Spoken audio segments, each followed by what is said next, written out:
Brought to you by Aman Auctions, the worldwide leader in antique tractor auctions. One of the things about International Harvester that a lot of people do know is that it truly was international. Tractors and tractor parts were built all over the world, and IH worked hard to find a tractor that fit every kind of need. And we have an example of that right here. Stu, tell us a little bit about the International 664. It really is a global tractor, isn't it? Yeah, yes it is. What happened with that tractor was that I got a call on the phone from a local guy here in Florida, and he said he had a 664 tractor.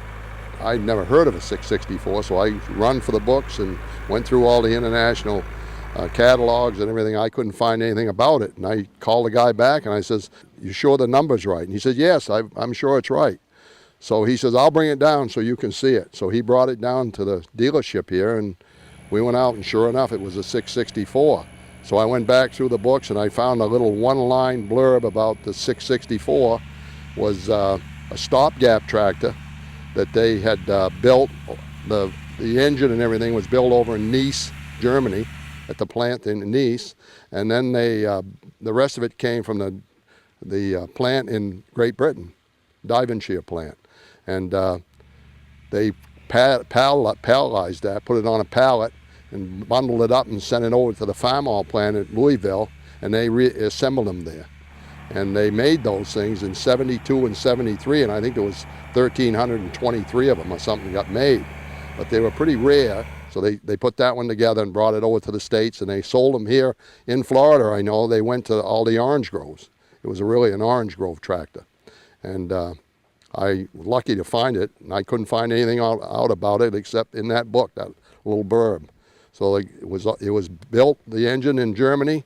All the rest of the components came out of Great Britain, and it came to Louisville, Kentucky, and was assembled here and sold here. And that's a global tractor, I'd say. Yeah, that is a world-traveling tractor, all the way from Germany, England, and Louisville, and now down here in Florida. You say it was used in the groves in Florida. Tell us a little bit more about, I guess, the history of the tractor, how it was used, and then what tips you off that this is indeed a grove tractor. Right. Of course, in Florida, when I came here, I've been here 42 years, and when I came here, orange was king here. Everything here was oranges, and any land that was available to grow anything on, it was oranges. And they had a lot of grove tractors. International had a big grove tractor lineups here, and all the big tractor guys here had these orange groves. They always had a lot of international high crops, and they had the grove tractors. So what happened was with this one is that this guy up in Umatilla had a small orange grove, and he needed a tractor, and he went and bought this 664, and he had it on the grove there for a long time.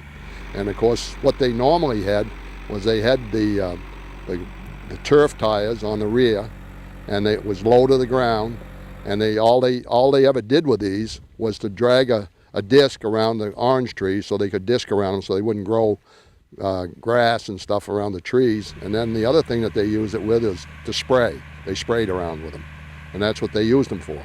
Most of these tractors had what they call these slips on them that went around the tractor, covered the wheels, and it covered the rear wheels and the engine compartment. And it had the fenders enclosed so that when you went through the grove, the trees were real close together, and they'd go through when the fruit was on the trees, and they didn't want to tear the fruit off the trees. So it would slide over, and the guy could get down behind it so he wouldn't get hit with the limbs. And that was their groves. And this was a modified tractor here. This 664 was the one that they modified. They didn't put the sweeps on it. They just had the turf tires, and it was low to the ground, and they use it here locally. Yeah, and this one has the exhaust that is exhausted down at ground level. And That's right. Tell me how handy you think this tractor must have been back in the 1970s working these orange groves in Florida. Wow, I'd say it was real handy because they did use them. They had a lot. It was low speed, a lot of low gears in it. They used them hard too, didn't they? And they used them hard. They never took care of them. And of course, the first day when they got them, they were all painted, and they looked like this one. The next day, the paint was torn off. The limbs tore the paint off. So they never got taken care of. I mean, they were used bad, hard. Tell us a little bit about the engine on the 664 International. Built in Germany, you say? Yes, it's built in Nice, Germany. And International had a plant, and they had a lot of engines that were built in Germany for all the tractors that we had here. But they built these Grove tractor engines in Nice, and that thing was about 65 horsepower engine, and it had only diesels in them. They only ran diesels.